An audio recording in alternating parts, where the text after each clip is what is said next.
Hello guys, स्वागत है आपका विलेज वाली टीचर यूट्यूब चैनल पर। तो चलिए आइए कुछ PYQ करके देखते हैं ताकि जो हमारा कॉन्फिडेंस है वो थोड़ा सा और बिल्ड हो। अब जितना भी टाइम बचा है हमारे पास सारा प्रैक्टिस करने का समय है। तो चलिए टू द पॉइंट बात करेंगे। यहाँ हम 30 क्वेश्चन करने वाले हैं। ये टेट्स का एग्ज़ाम है।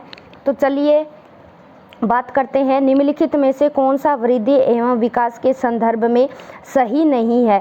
क्या पूछा जा रहा है कि जो ग्रोथ और डेवलपमेंट के कंसेप्ट में क्या चीज़ सही नहीं है। तो हमें पता है वृद्धि और विकास क्या है। ये ऑप्शन पढ़ के देखते हैं। पैर से सर का तो कोई सिद्धांत है ही नहीं, ये वृद्धि और विकास के सिद्धांत से जुड़ेगा। निकट से दूर है, बिल्कुल इसको केंद्र से बाहर की ओर भी बोला जाता है। सर से पैर सिफेलोकोडल है और निकट से दूर है प्रोक्सिमोडिस्टल है, ये हम पढ़ चुके हैं। और वंशानुक्रम एवं वातावरण की अंतःक्रिया का ही परिणाम है जो डेवलपमेंट है। तो ये तीनों सारी चीज़ें क्वेश्चन जो ऑप्शन है 2, 3 और 4 है ना, ये तीनों चीज़ें जुड़ती है। वृद्धि और विकास के कंसेप्ट से तो नहीं पूछी गई है, ये पैर से सर का नहीं होगा। ठीक है, तो नेक्स्ट आप इंग्लिश में भी क्वेश्चन देख सकते हैं। Out of the following which is not correct principle in context to growth and development? Food to head, from near to distant, head to foot, interaction of heredity and environment। तो चलिए question इसका जो right option है वो ए रहेगा। तो दूसरा question है, दूसरा क्वेश्चन करेंगे। निम्नलिखित में से कौन सा उपकरण संरचनात्मक आकलन के लिए उपयुक्त प्रतीत होता है। हमने पढ़ा है असेसमेंट के भाग में कि दो तरह के आकलन होते हैं, एक फॉर्मेटिव होता है, एक समेटिव होता है। तो ठीक है, यहाँ जो संरचनात्मक है या निर्माणात्मक है या रचनात्मक है, ये हमें फॉर्मेटिव असेसमेंट होता है। तो क्या चीज़ फॉर्मेटिव असेसमेंट से नहीं जुड़ेगी इसमें? नंबर 1 क्या है? नंबर 1 है क्विज़िज। ठीक है, प्रश्नोत्तरी जुड़ेगी, समूह परिचर्चा भी जुड़ेगी, ग्रुप डिस्कशन भी जुड़ेगी। क्या नहीं जुड़ेगा? क्राइटेरिया रेफरेंस टेस्ट, ये चीज़ नहीं जुड़ेगी। मानदंड संदर्भित परीक्षण नहीं जुड़ेगा। फॉर्मेटिव असेसमेंट में वार्तालाप भी होगा, यानी हम 3 तरीक़ों से फॉर्मेटिव असेसमेंट करते हैं। यहाँ नोट पूछा गया है, ध्यान रखना ये चीज़। क्विज भी करवाई जाती है, ग्रुप डिस्कशन भी होता है, कन्वर्सेशन भी होता है, लेकिन जो मानदंड जो निर्धारित होते हैं वो समेटिव असेसमेंट में जुड़ता है, याद रखेंगे। तो ये इसका जो राइट ऑप्शन है वो 3 रहने वाला है। अब ये क्या है, जो तीसरा क्वेश्चन है ये फ्राइड के मनोविश्लेषणात्मक सिद्धांत से जुड़ता है। तो कई बार चीज़ें क्या है पूछ ली जाती है, तो हम कोई भी चीज़ स्किप नहीं करेंगे।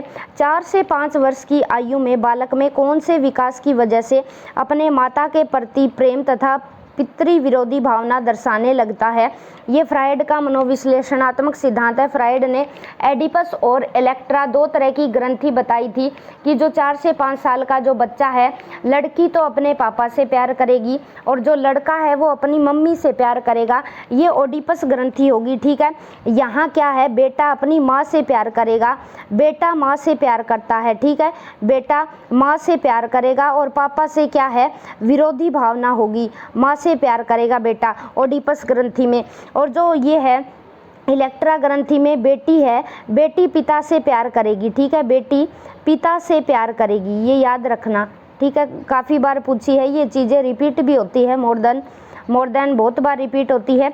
इलेक्ट्रा में ई से याद रख लेना, मैंने तो ऐसे याद किया था।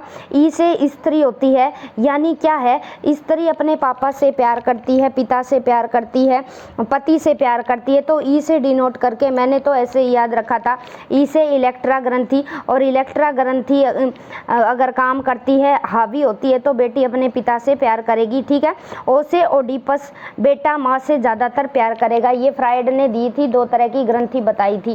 ठीक है, तो नेक्स्ट आगे बढ़ेंगे। तो नेक्स्ट है क्वेश्चन नंबर 4, कौन सा व्यक्तिगत विभिन्नताओं का कारण नहीं है। तो ठीक है, क्या चीज़ है जो हमें इंडिविजुअल डिफरेंसेस से अलग नहीं करती? हेरिडिटी करती है, एनवायरनमेंट करता है, मैच्योरिटी करती है, निर्देशन गाइडेंस नहीं करती।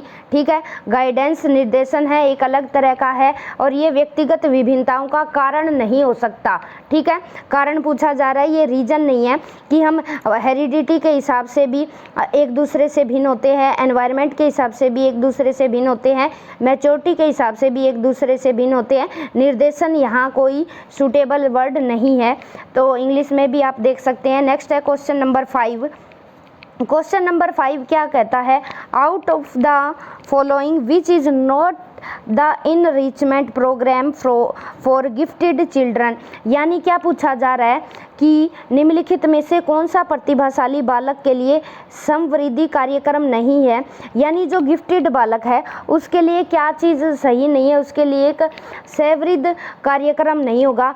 पाठ्यक्रम में समृद्धि, अब पाठ्यक्रम को समृद्ध कर दिया जाए, ये तो एक कीवर्ड है प्रतिभाशाली बच्चे के लिए। वर्ग उन्नति, यानी बच्चे को आगे बढ़ा दिया, आगे प्रमोशन दे दिया, ये भी हो सकता है। विशिष्ट कक्षा का प्रबंध भी करना पड़ेगा क्योंकि गिफ्टेड बालक है, एवरेज से जल्दी सीखता है।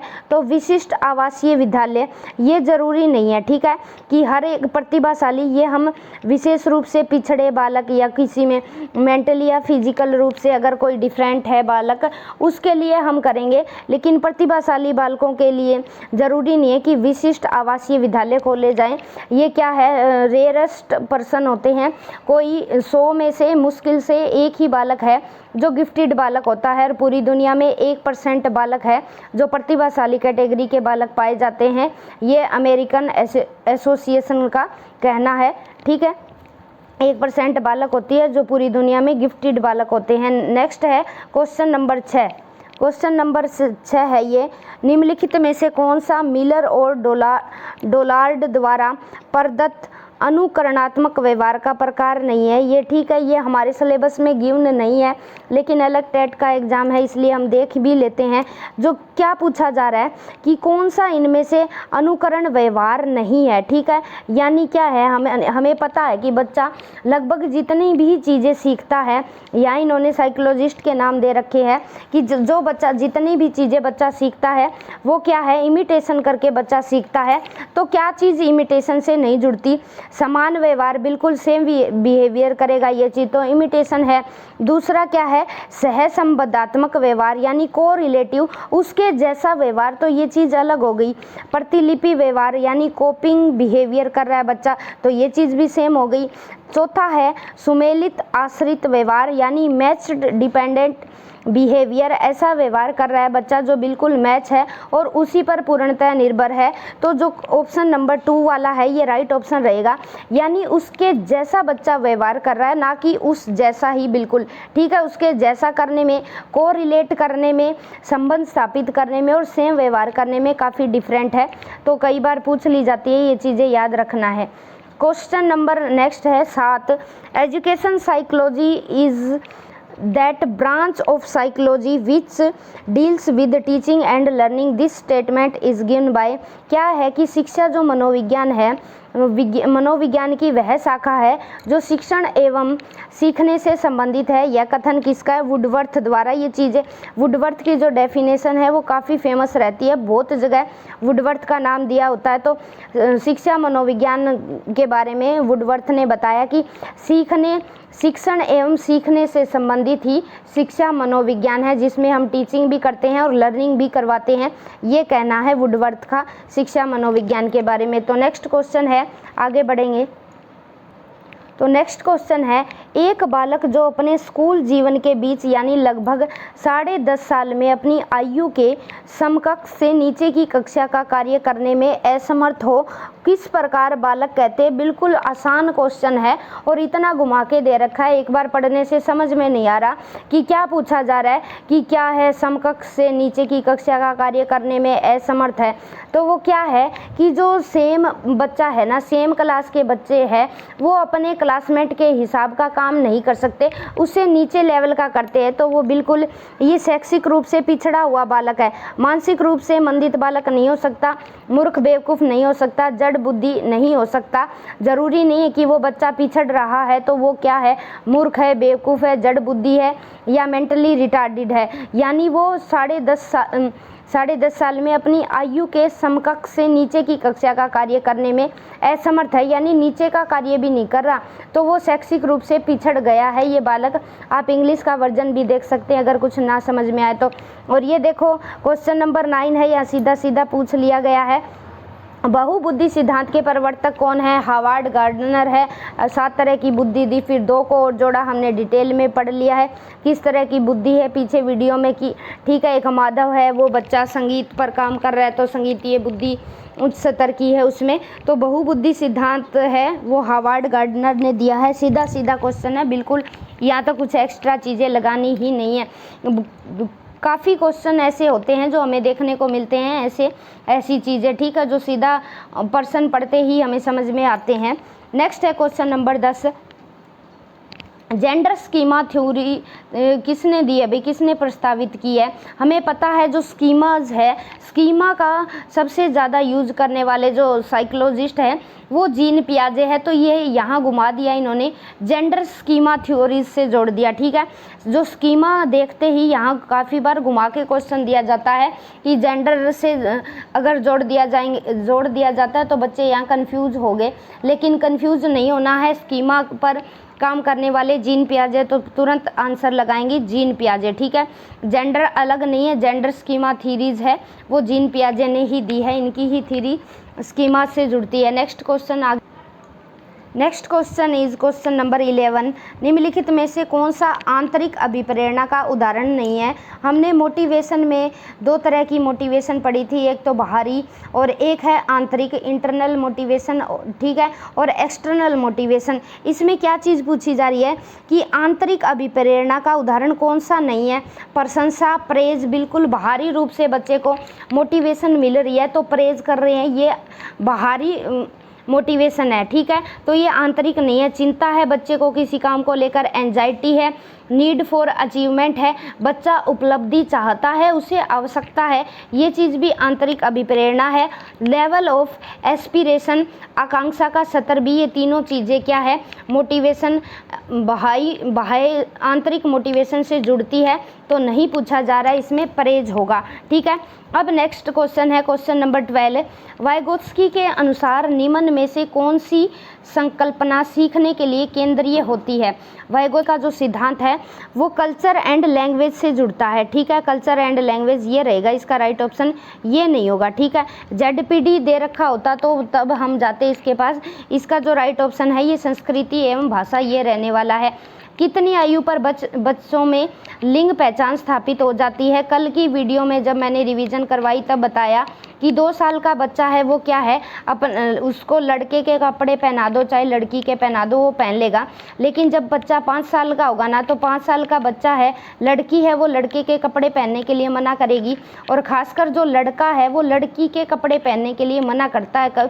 लड़की तो चलो फिर भी पहन लेती है, पहना देते हैं, लेकिन लड़का क्या है, लड़की के कपड़े पहनने के लिए कभी भी राजी नहीं होगा, ठीक है। तो यहाँ क्या है, ऑप्शन में नहीं दे रखा, 4 दे रखा है, 6 दे रखा है, 7 दे रखा है, लेकिन लिंग पहचान बच्चे को 2 साल के बाद आनी शुरू हो जाती है, तो राइट ऑप्शन 2 रहेगा, ठीक है। 2 साल तक तो पहचान लेता है, लेकिन अब यहाँ बच्चा 2 से जब तीसरी साल में एंटर करता है ना तो बच्चे में यहाँ लिंग को, जेंडर को आइडेंटिटी करना आ जाता है, ठीक है। नेक्स्ट है नंबर क्वेश्चन 14, इसमें क्या पूछा गया है? अहम केंद्रिता का गुण जीन पियाजे द्वारा प्रदत्त बौद्धिक विकास की कौन सी अवस्था में दिखाई पड़ता है? बिल्कुल हमने पढ़ा है, जो बच्चे में ईगोसेंट्रिज्म पाया जाता है ना वो पूर्व संक्रियात्मक अवस्था में पाया जाता है, यानी प्री ऑपरेशनल स्टेज में पाया जाता है, या सेंसरी मोटर स्टेज में तो बच्चा, ठीक है, अलग चीज़ें होती है, या पूर्व सक्रियात्मक अवस्था में बच्चे में ईगोसेंट्रिज्म पाया जाता है, अहम केंद्रिता का गुण पाया जाता है बच्चों में। बिल्कुल सीधा सीधा पूछ रखा है इन्होंने। नेक्स्ट है क्वेश्चन, आजकल ऐसे क्वेश्चन भी देखने को मिलते हैं, चाहे वो DSSS भी हो या कुछ भी हो, ऐसे क्वेश्चन काफ़ी देखने को मिलते हैं। तो इसमें क्या है, एक विद्यार्थी ने शैक्षिक सत्र के अंतर्गत किसी विषय में 100 में से 47 अंक प्राप्त किए। इन अंकों को CCE कंटिन्यूअस कम्प्रिहेंसिव इवेल्युएशन योजना के अंतर्गत किस ग्रेड में बदला जा सकता है? मैंने अपने चैनल पर सारी ग्रेड की व्यवस्था, अगर बच्चे को इतने नंबर आते हैं, 90 से 100 आएंगे तो A1 दिया जाएगा, B1 दिया जाएगा, C1 दिया जाएगा, डिटेल में मैंने अपने चैनल पर ये वीडियो करवा रखी है। बच्चे ने 47 नंबर अचीव किए तो यहाँ बच्चे को C2 ग्रेड दिया जाएगा। अगर डिटेल में आपको देखना है तो आप सर्च कीजिए, CCE इवेल्युएशन वाली सारी वीडियो आप देख सकते हैं वहाँ। आजकल ये क्वेश्चन काफ़ी ट्रेंडिंग में रहते हैं, पूछ लिए जाते हैं, ठीक है। नेक्स्ट है नंबर 16, नीचे अधिगम सिद्धांतों और उनके प्रतिपादकों के जोड़े दिए गए हैं। अधिगम का जो टॉपिक है वो हर जगह आता ही आता है। इंगित कीजिए कि किस जोड़े का मिलान सही नहीं है, ठीक है। तो सबसे पहले क्या है, जो अधिगम के सिद्धांत है, ये पुनर्वलन का सिद्धांत मैं करवा चुकी हूँ। सबसे पहले काम करने वाले स्किनर थे, ठीक है, रीइंफोर्समेंट थ्योरी पर। एक बार मैं उल्टा बता रही हूँ ये, और फिर बाद में आगे बढ़ाया इन्होंने, क्लार्क हल ने बढ़ाया इनको आगे, मैंने ये चीज़ें भी करवाई है।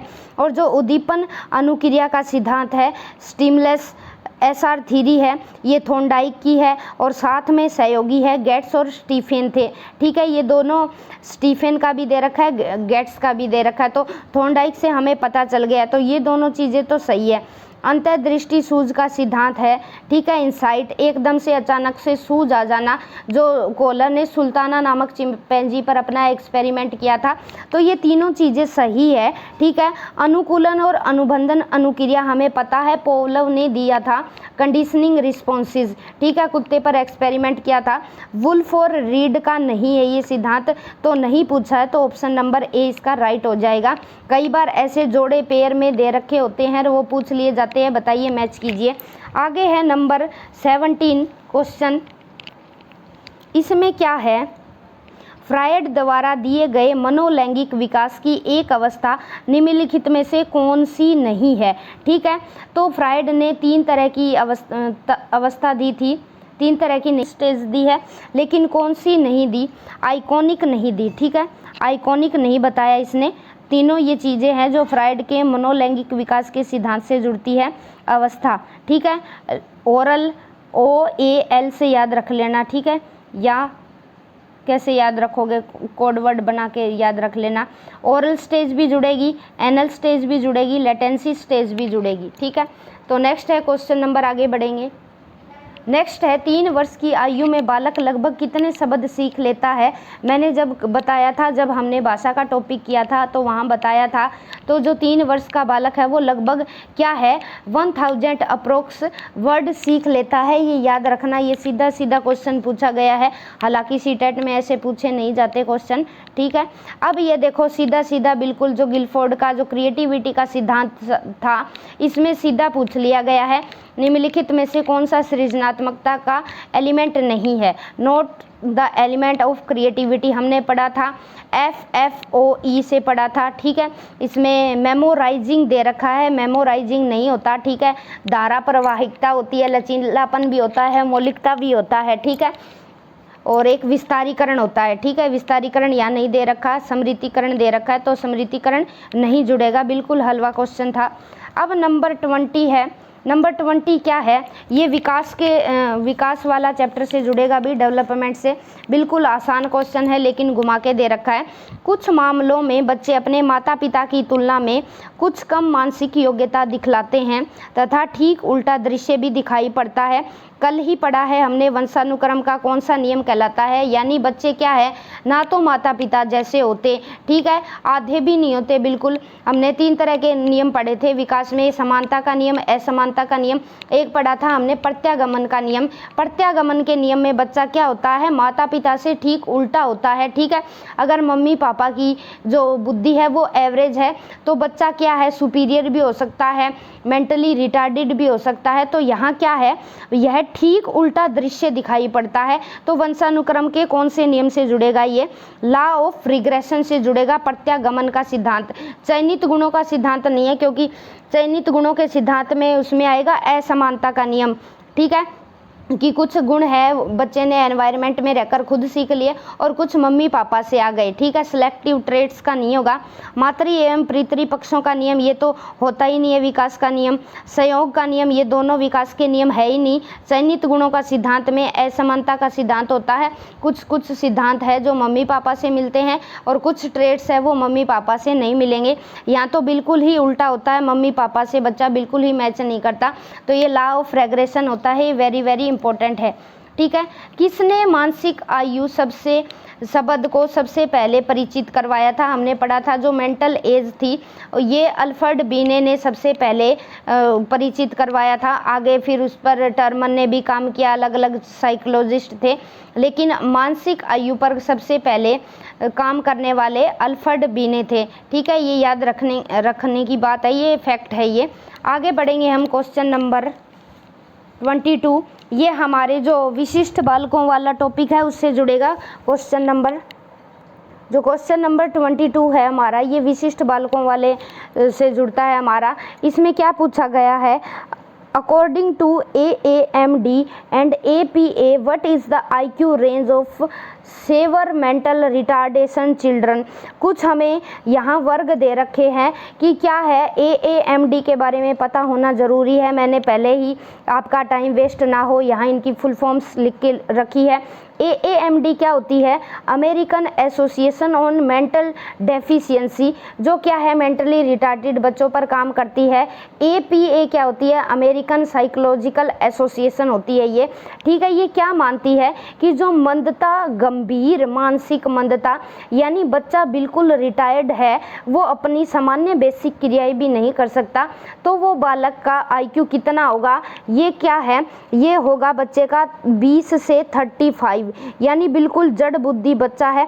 20 से नीचे तो IQ होता ही नहीं है। ठीक है, 25 से नीचे होता है टर्मन की सारणी में भी और NCERT की सारणी में भी। तो बिल्कुल गंभीर मानसिक मंदता मानती है AAMD एंड APA। 20 से 25 की जो रेंज है वो गंभीर मानसिक मंदता वाली रहने वाली है। ठीक है, अब ये तो काफ़ी क्वेश्चन, ये रोज के बिना तो क्या है हमारा जो विकास की अवस्थाएं हैं वो पूरी ही नहीं होती।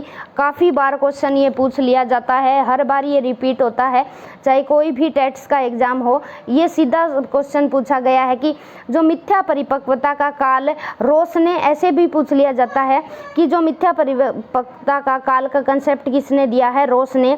और रोस ने क्या बताया है? कौन सी अवस्था को, विकास की कौन सी अवस्था को मिथ्या परिपक्वता काल कहा जाता है? ठीक है, मैच्योरिटी स्टेज होती है ये। बच्चा इसमें क्या होता है? मैच्योर होता नहीं है, लेकिन खुद को मानने लगता है बच्चा यहाँ कि मैं बड़ा हो गया हूँ, अपने डिसीजन खुद ले सकता हूँ। इस प्रकार का भ्रम बाल्यावस्था में पैदा होता है बच्चे में। ठीक है, सीडीओ मैच्योर नंबर 24, ये असेसमेंट मूल्यांकन से जुड़ेगा। विद्यार्थी द्वारा प्रत्येक इकाई की समाप्ति पर मानदंड संदर्भित ऐसे परीक्षण जिसमें विविध प्रकार की मूल्यांकन तकनीकी के प्रयोग के द्वारा लिए गए परीक्षण में प्रदर्शन किया जाता है, किस प्रकार का मूल्यांकन कहलाता है? तो कौन से प्रकार का मूल्यांकन कहलाएगा भी? ये क्या है?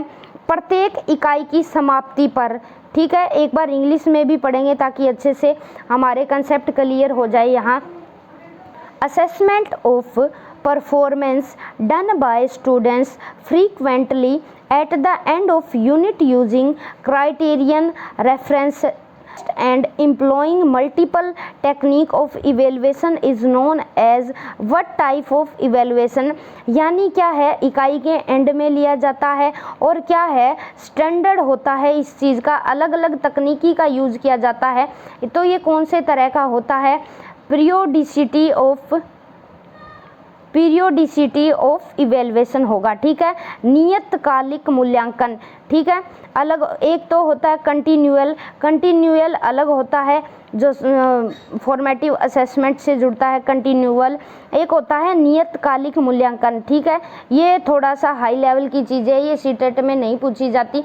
हमने दो तरह के मूल्यांकन पढ़े थे, सतत मूल्यांकन और व्यापक मूल्यांकन। ये थोड़ा सा अलग तरह का क्वेश्चन है।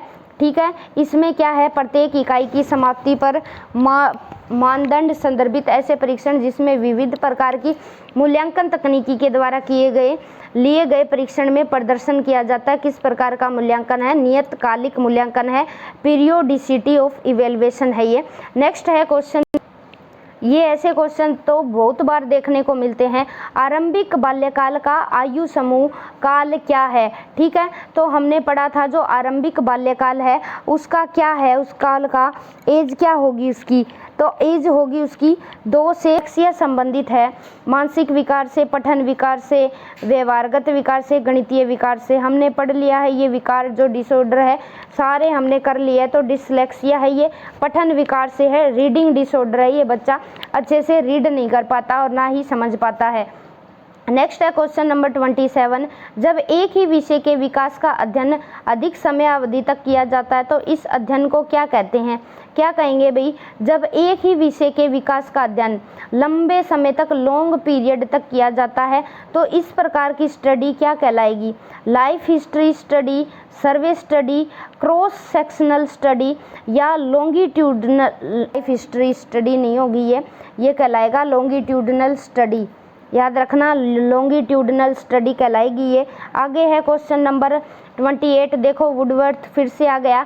सीखना विकास की प्रक्रिया है, यानी जो learning is the process of development start by womb. Woodworth का कहना है भाई ये, ठीक है, कि विकास जैसे जैसे विकास की तरफ हो, विकास जैसे हमारा बढ़ेगा वैसे ही हमारी लर्निंग भी होती जाएगी। वुडवर्थ काफ़ी फेमस है, इसकी कई बार डेफिनेशन पूछ ली जाए। तो नेक्स्ट क्वेश्चन है, किसी बच्चे में सृजनशीलता विकसित करने के लिए किसी अध्यापक को क्या नहीं करना चाहिए? भी नोट का और हाँ का देख लेना एक बार। फिर बच्चे की क्रियाओं को प्रतिबंधित करना, पहला ही आंसर मुझे सही लग रहा है लेकिन पढ़ेंगे आगे। बच्चे के विचारों का सम्मान करना, बिल्कुल बच्चे के विचारों का सम्मान करेंगे हम।